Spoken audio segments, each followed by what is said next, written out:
Guys, this is how you disable the auto off engine feature on the new Nissan Frontiers. This would probably work on other vehicles as well. Pretty simple, cheap method. What you get is a black cocktail straw. Should be easy to pick one of these up. And you just cut it to length.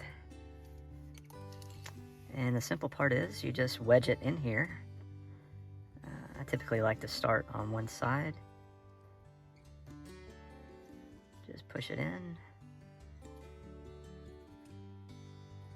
And then I'm just pushing it in with my fingernail.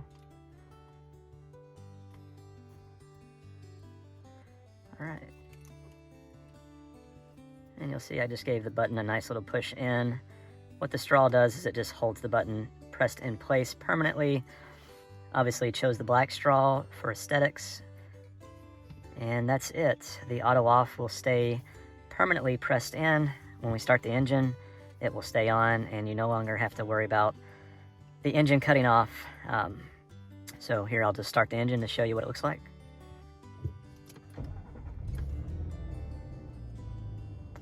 And that's it.